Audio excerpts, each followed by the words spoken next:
Et salut tout le monde, je vous retrouve aujourd'hui autour des plantes parce qu'il faut que je fasse du rempotage. Si vous avez suivi ma première vidéo sur le tour des boutures, vous avez vu qu'il y a beaucoup de choses à rempoter. J'ai fait le tri dans ma station de bouturage, qu'on voit ici, qui était bien plus fournie auparavant, puisqu'en fait j'avais fait pas mal de boutures, des échanges de bégonias, j'avais bouturé les misères et donc en fait elle était bien plus fournie que ça. Donc j'ai profité en fait de faire mon tri de boutures pour voir lesquelles étaient les plus racinées et qui étaient donc prêtes à mettre en terre. Donc on va le faire ensemble, je me suis dit que ça pouvait être sympa, il y a du pothos, des misères, des bégonias, il y a plein de petites choses différentes, peut-être aussi du philo, je ne sais pas s'il était raciné celui-ci. J'ai tout mis dans mon baquet là, j'ai préparé également mon terreau, donc je vous ai aussi filmé juste avant le mélange que je fais en fait, puisque des fois on me demande quel est le terreau que j'utilise, si je mets dedans perlite, là il y a un petit peu de perlite, je crois un petit peu de vermiculite aussi, un terreau assez aéré, assez voilà quoi. Un petit mélange drainant, puisque les boutures, vous savez que quand on les rempote, quand elles passent de l'eau au terreau, il faut garder une bonne humidité, mais à la fois voilà, il faut que le mélange il soit assez drainant pour ne pas non plus voilà, que la plante soit étouffée. Bref, je vous insère la petite incrustation vidéo que je vous ai fait pour vous montrer ça. J'ai également du coup prévu mon mélange de terreau juste ici avec ma petite perlite, enfin, on voit que tout est bien mélangé et à côté donc j'ai déjà préparé aussi quelques billes d'argile pour mettre dans le fond, vous savez, des pots pour ne pas que si jamais il y a de l'eau qui stagne, que ne pas les racines restent dans cette eau stagnante, voilà, que l'eau puisse s'écouler au milieu des billes d'argile et pas que ça reste dans mes racines. Donc voilà, on va rempoter ça ensemble. La première plante que je suis ravie de rempoter, c'est ce bégonia là qui est superbe. Ah, je crois que c'est le bégonia lucerna, je suis pas certaine. Je vous rectifierai ça si jamais je me suis trompée, qui est une échange de boutures que j'avais fait grâce, vous savez, au groupe Facebook Troque ta plante, qui est un groupe en fait qui rassemble du coup par région les passionnés de plantes qui veulent bien échanger des boutures de leurs plantes. Et donc j'ai eu celle-ci qui, depuis qu'elle est en eau, m'a fait ces deux nouvelles feuilles et on voit qu'elle en prépare une autre. Alors le bégonia, moi j'en ai déjà plusieurs, pas cette variété là, mais j'en ai quand même plusieurs. Je sais qu'ils aiment bien quand même les pots en terre cuite et qu'ils n'aiment pas être dans des pots trop grands. Donc il vaut mieux même au départ qu'ils soient un petit peu à l'étroit. Il me restait plus que ce pot là en terre cuite qui est quand même assez haut, donc ça devrait faire l'affaire. Et puis si besoin, si je vois que les racines sortent et qu'elles prennent trop de place, au printemps, quand ce sera plus adéquat, je le rempoterai. Puisqu'en fait là, je suis quand même obligée de le passer en terre, sachant que notre hiver est assez doux. Généralement, certains disent de ne pas bouturer l'hiver. Moi, je vous avoue que je fais ça un petit peu toute l'année. Puis là, c'était un échange. Et quand même, on a voilà, de belles journées, nous, à Montpellier, ensoleillées. Donc à mon avis, il n'y aura pas de soucis. En tout cas, je croise les doigts. Donc voilà, je pense que ça, il se plaira quand même assez. Je regarde un petit peu par rapport aux racines dans ce pot-là. Je pense que oui. Si besoin, parfois les bégonias, on leur met un... Enfin, moi j'aime bien leur mettre un tuteur parfois. Pour l'instant, on va faire sans, parce qu'ils se portent quand même très bien. Vous voyez, c'est une grande tige bien épaisse. Je suis ravie parce que celle-là avait un petit peu souffert quand elle avait été emmenée. Du coup, la jeune fille qui me l'avait apportée était en vélo. Elle a quelques petits trous, mais c'est pas bien grave. Mais les nouvelles, elles sont vraiment superbes. Elles vont, je pense, continuer à grandir. Donc c'est top. Et vous voyez le réseau racinaire a déjà bien développé. Moi tout le temps j'attends voilà, que ça fasse à peu près 2-3 cm en fonction de la plante. Et là je pense que c'est le bon moment. Alors au fond de mon petit pot en terre cuite, je vais mettre quelques billes d'argile. Hop, ça n'a rien à mettre 30 000 non plus, hein, bien sûr, hein, c'est juste pour pas que ça stagne. Un peu de terreau, donc voilà, mon mélange est bien drainant, il est préparé, donc c'est parfait. Voilà, mais un mélange de... Bon, des fois je mets du terreau pour plantes d'intérieur, des fois du terreau de rempotage, mais j'essaye toujours soit que je mette, vous savez, un petit peu de la coco, là où c'est de la fibre de coco, un petit peu de perlite, un petit peu, voilà, pour que ce soit quand même assez léger et que la plante soit bien. Après tout dépend, hein. Quand j'avais fait pour le sedum burrito, j'avais mis un terreau pour cacté, encore différent là, mais là je pense que ce terreau lui plaira. Peut-être remettre un poil de terreau dessous. Alors je sais pas vous, mais moi les boutures, le bouturage de plantes, je pense que c'est une des activités que je préfère faire avec mes plantes. Des fois on se demande ça, il y a des petits questionnaires qui passent sur Instagram. C'est quoi ton activité plante préférée? Il y en a, ils adorent rempoter. Il y en a, moi rempoter, c'est pas ce que je préfère. Ce que je préfère, c'est les multiplier. Après, ça fait partie, voilà, j'aime bien m'en occuper. Donc il y en a, ils préfèrent l'arrosage. Moi, j'avoue que l'arrosage, je sais pas vous, dites-moi en commentaire, vous les activités que vous préférez vous occuper de vos plantes. Moi, l'arrosage, c'est vrai que je m'éparpille un petit peu. Des fois, au départ, j'avais un jour où j'arrosais mes plantes. Et j'avoue que maintenant, ça dépend de la taille des plantes, puisque parfois je les sors pour leur faire un petit peu des douches, s'il fait beau. Là, j'ai fait ça hier, et il y avait une belle journée, et du coup, j'en ai profité pour sortir mes plantes, même celles qui ont des oyas, pour vraiment bien les arroser, pulvériser leurs feuilles aussi. Là, les alocasias, elles étaient ravies. Et voilà. Mais je pense que ouais, le bouturage, c'est quand même ce que je préfère. Quand les piléas, on a aussi des rejets, des bébés, hop, les couper, soit les mettre en eau, soit les mettre en terreau et voir que sa bouture pousse. Je trouve ça trop cool. C'est vraiment un petit peu magique quand même, je trouve, ces moments-là. Et puis ça fait 2 € après, soit vous-même, ça vous fait une autre plante, soit vous l'échangez, soit vous l'offrez. Enfin voilà, je trouve que c'est très chouette. Alors, hop, j'essaie d'être délicate. Là, quand on a des nouvelles racines, pas trop tasser le terreau, mais à la fois que ça maintienne un peu la bouture. Pas mal là. Du coup, je vais l'arroser un petit peu au départ. Ah, peut-être il lui faudra un tuteur, je pense qu'il lui faudra un tuteur. Vous voyez, la plante est lourde quand même, elle a tendance à pencher, puis elle fait plein de feuilles. Je pense qu'un petit tuteur, c'est possible que je lui en mettrai quand elle se sera un petit peu habituée. Hop. Quand je verrai la forme qu'elle prendra en fait, elle aura pris sa place dans le terreau. Hop là. Voilà. Et on arrose abondamment quand on vient de rempoter, surtout qu'elle était en eau. Donc moi j'arrose abondamment et j'en mets aussi, je vais le déplacer avant de faire ça, j'en mets aussi, donc j'arrose par le dessus et j'en mets aussi dans la coupelle en bas. Voilà, comme ça je suis sûre que le terreau, il a le temps de boire tout ça. Voilà pour le bégonia. Maintenant j'avais fait plusieurs boutures de mes misères, hop on le voit ici, qui ont très bien raciné.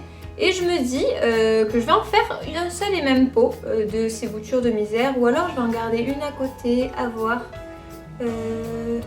Non, je vais toutes les mettre dans le même pot. Je pense que ça me fera une misère assez fournie.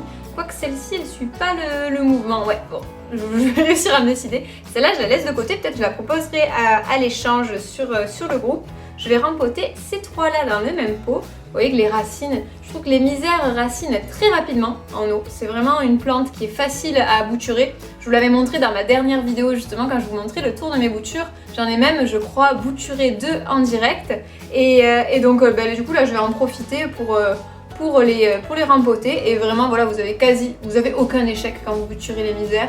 Il suffit de couper vraiment quasiment n'importe où votre plante, d'enlever une feuille, le mettre en eau, de patienter. Et assez rapidement, vous avez des racines qui se forment. Là, je nettoie un petit peu puisque je pense que j'avais une feuille qui avait dû rester dans l'eau et ça fait un petit peu une feuille vraiment pas... Vous savez, la texture pas terrible, presque un peu vaseuse, donc je l'enlève de mes racines. Et puis voilà, on va préparer un pot.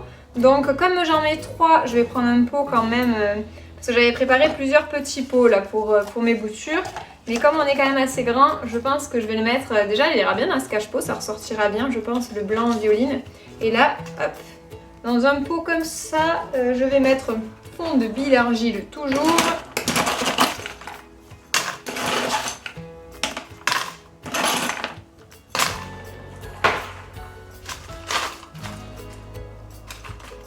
Hop, voilà.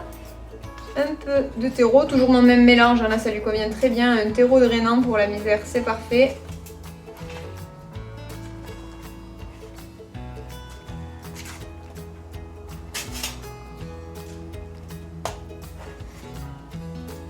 Hop, je remplis un peu, je vais voir si, avec la longueur des racines que j'ai, si ça va. Après je leur laisserai prendre la place qu'elles veulent, en fait j'ai 4 branches. Hop.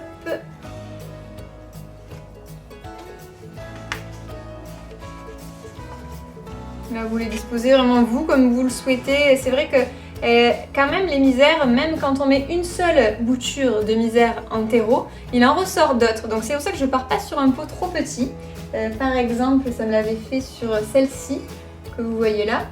Elle ressort une tête toute seule. Je vous insérerai une photo pour que vous voyez bien. Et en fait, voilà, je me suis dit, je lui ai mis quand même un pot assez petit. Je me suis dit, si elle fait ça plusieurs fois, ben, il va lui falloir plus de place. Donc là, je suis prévoyante. En plus, on a 4 tiges racinées. Donc voilà, je vais mettre quand même, je vais leur laisser un peu de place. En prévention, parce qu'il y en a plusieurs qui m'ont fait ça. Toutes les misères quasi que j'ai bouturées, et bien après, toutes seules, elles font des rejets. Donc c'est trop bien. Je vais pas m'en plaindre, mais je vais leur laisser hop, un peu de place. Là, je les maintiens quand je mets le terreau pour que voilà, les espacer toujours un petit peu.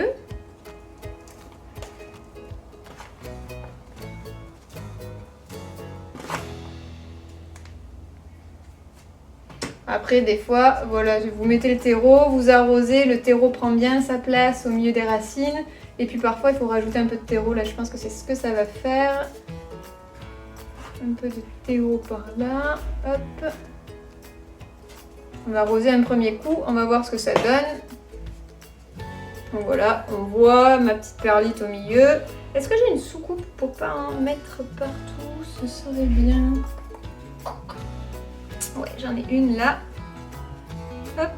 Alors c'est pas évident à l'appartement, d'habitude je fais ça sur la terrasse, mais je me suis dit que ça pourrait être sympa de le faire en direct avec vous. Parfois on me demande pour le rempotage, etc. Donc je me suis dit, eh bien c'est l'occasion.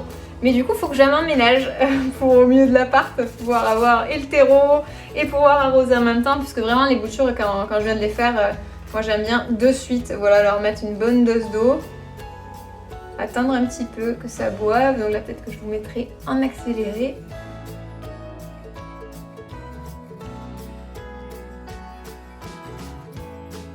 Voilà, donc en attendant un petit peu en fait que l'eau s'écoule à travers les racines et que le terreau prenne sa place, et bien du coup j'aime bien moi un peu patienter et voir comment le terreau se positionne, et après on voit qu'il y a des petits trous qui se sont formés. Donc souvent je rajoute à la fin, comme ça quand j'ai attendu un petit peu que l'eau ne s'écoule, à la toute fin je rajoute par-dessus un petit peu de terreau, là où je vois qu'il y a des trous, des manques, voilà c'est ce que j'ai pris l'habitude de faire, parce que sinon à la fin je me rends compte qu'il me manque un peu de terreau au fur et à mesure des arrosages. En fait le terreau prend sa place, c'est normal parce que moi je tasse pas des masses pour pas abîmer les racines qui sont quand même assez fragiles. Voilà, je mets le terreau et je les laisse un petit peu prendre sa place au milieu des racines, et à la toute fin je rajoute un petit peu de la terre, du mélange là où je vois qu'il en manque, et après je n'hésite pas à arroser de nouveau. Réarroser, j'allais dire, je pense que ça existe, à arroser de nouveau pour que ça puisse vraiment bien s'écouler. Même si au départ, hop, ça y va pas trop, voilà. Après on laisse patienter et on va voir qu'est-ce qu'on rempote. Alors maintenant, il nous reste 3 plantes à rempoter, 3 potos, même 2 potos et un philo. Hop, que voici mon potos argenté. On va commencer par lui. Méga racines, mes petites plantounes, voilà, je vais lui mettre un petit pot je pense. Alors, idem, lui va se convenir très bien du terreau. Alors, je vais regarder selon la taille de mes racines et mes pots disponibles. Qu'est-ce que vous en pensez? Ça va aller? Ouais, c'est quand même un peu petit ça.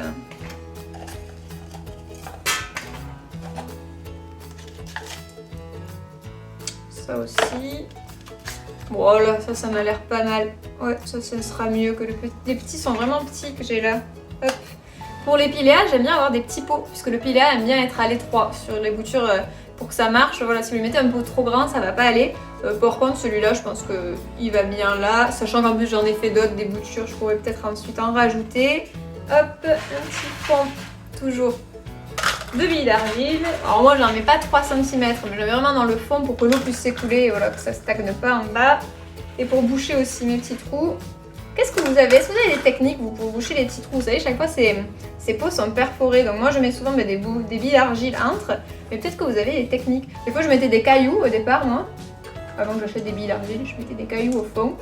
Mais voilà, parce que c'est vrai que chaque fois c'est trop parfait. C'est évidemment qu'il faut que ce soit troué en bas vos pots pour que l'eau puisse s'écouler. Mais chaque fois je rempote, je me dis il faut que je pense à le boucher, parce que sinon quand je mets mon terreau, forcément ça tomberait partout. Donc je sais pas, peut-être que vous avez des techniques, n'hésitez pas à me partager en commentaire en dessous. Après je pense qu'on est beaucoup à mettre des billes d'argile comme ça pour bloquer les trous. Est-ce que ça reste comme ça? Je sais pas. De toute façon après moi j'aime bien trouver des cache-pots. Tous n'ont pas des cache-pots, mais je trouve que ça fait partie un petit peu... moi ça fait partie de ma déco en fait, mes plantes. Donc j'aime bien leur trouver des cache-pots. Certains voilà je les laisse dans les pots en terre cuite que je trouve très jolis. Puis voilà, le piléa aime bien les pots en terre cuite, le bégonia aussi. Celle-ci aussi, mais après j'aime bien des fois varier les couleurs avec différents pots, différentes matières aussi, autant en céramique que parfois tissé aussi, je trouve que c'est très beau. J'ai des cache-pots après pour les plus grandes plantes, vous savez un peu sous format un peu comme des paniers, j'aime bien aussi, c'est joli. On trouve pas mal de plus en plus et je trouve ça très joli. Hop, voilà mon petit potos argenté, il n'y a pas plus simple, plus facile que cette plante et pourtant très belle. J'ai une nouvelle feuille juste là, je suis ravie, j'adore cette plante. Je pense que c'est la plante que j'ai le plus multipliée chez moi. Peut-être ex aequo avec le piléa que j'ai quand même bien multiplié aussi, mais quand même là, franchement on est sur une plante hyper facile à vivre. Hop, allez, elle passe aussi par le stade arrosage. Et regardez-moi comme elle est belle cette bouture, trop belle. Ça je pense que je vais la garder pour moi celle-ci. Tout le temps, ça a du mal à s'imprégner l'eau. C'est pour ça que j'en mets bien, moi, dans la coupelle, dessus. Je arrose très souvent quand mes boutures, je viens de les rempoter. Je pense que je me répète, mais ça, c'est hyper important. Et d'ailleurs, souvent, autour de mes boutures, parfois, j'ai des petits moucherons de terreau. Vous savez, je vous avais fait une vidéo dessus, qui viennent se balader près de mes boutures. Parce qu'en fait, mon terreau reste assez humide près des boutures. Donc rebelote, moi, vous avez dû voir certaines fois, j'ai souvent, en fait, chaque fois que je vous montre mes plantes, des espèces de bandelettes, les bandelettes vertes, vous savez, là, vertes ou jaunes, pour piéger les adultes, les moucherons de terreau. Je fais aussi des pièges à base de vinaigre, savon, ça marche assez bien. Voilà, c'est vraiment ce que je fais le plus. Après, sinon, évidemment, pour ne pas favoriser les moucherons de terreau, il faut espacer les arrosages. Arroser aussi parfois par le bas. Enfin, vous savez, avec les coupelles, voilà, des fois moi je mets de l'eau par le bas et ça monte par, comment on pourrait dire, par capillarité. Enfin bon voilà, vous voyez tout à fait ce que je veux dire, je pense. Et voilà, donc c'est le seul hic quand on a plein de boutures, du coup qu'on garde humide. Là c'est fort possible que après à cette période-là, peut-être qu'il y a un peu moins de moucherons qu'au printemps. Mais bon, voilà, faut que je m'y attende. Et voilà pour celle-ci, je vais la laisser boire. Ah, purée. C'est vrai que j'avais une bassine dessous, j'avais prévu le coup. Je me suis dit là si tu rempotes, tu vas vouloir tout arroser, tu vas en mettre partout. Ensuite, hop, j'ai celui-ci, ce potos mange là, hop. Non, le reste que là, lui, non, il faudrait un peu plus grand que ça. Bon voilà, on va le mettre dans lui aussi. Hein. Ouais, nickel. Vous voyez, selon la taille des racines, moi j'attends quand même d'avoir des racines assez longues, même pour les potos. Ça, après il continuera de raciner là-dedans, mais...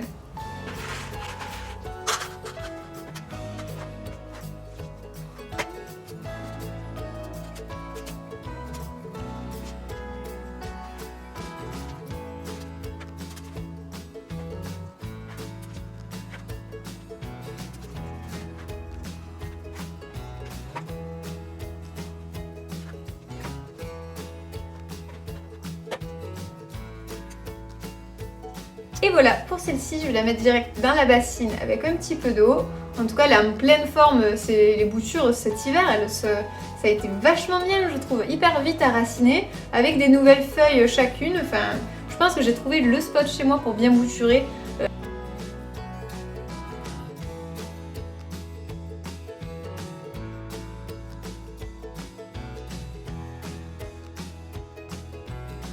J'ai un banc qui est à côté d'une baie vitrée dans mon salon en fait, donc il y a le soleil du matin à l'après-midi. Là bon, on est en fin de journée, c'est pour ça que j'ai allumé, on n'est plus trop en lumière naturelle, mais quand même qu'il y a vraiment beaucoup d'heures d'ensoleillement. Donc du coup mes boutures, je pense qu'elles se prennent bien, qu'elles se plaisent bien. Et puis j'en mets plusieurs, vous savez, dans les pots, du coup je pense qu'elles s'entraident aussi à bouturer. Et du coup c'est super bien, ça me fait plein de nouvelles plantes. Allez, je vais arroser ça et je reviens. Voilà, ça c'est fait, il ne me reste plus qu'à m'occuper de ce petit philo Brésil qui est tellement joli je trouve avec ses nervures là, il est trop beau. J'ai eu cette plante il y a pas longtemps, j'ai direct voulu tenter de la bouturer pour les petites branches en fait qui s'épanouissaient hyper bien, mais je me suis dit c'est parti. Idem, j'ai une nouvelle feuille qui pousse là. Donc cette petite bouture, je lui ai trouvé un pot qui ma foi sera tout à fait adéquat. Hop. J'avais découpé en fait ce pot pour qu'il aille dans un cache-pot et où il sera très bien je pense. Oula, j'en ai mis pas mal, des billes d'argile, j'ai pas besoin de remplir autant. Hop, tout se place bien.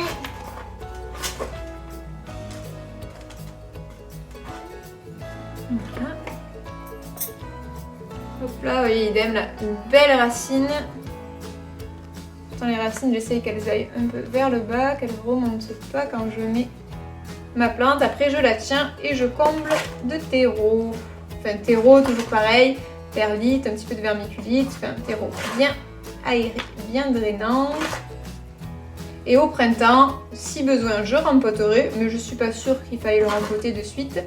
Et petit apport d'engrais, je vais attendre un petit peu là quand même. Et voilà, on a fini avec ce petit phyllobrasil qui, je pense, sera bien dans ce pot-là. J'espère que vous aurez passé un bon moment à ma compagnie et en compagnie de ces petites boutures. Voilà, j'étais contente de partager ça avec vous. Je vous souhaite une très bonne journée et je vous dis à bientôt.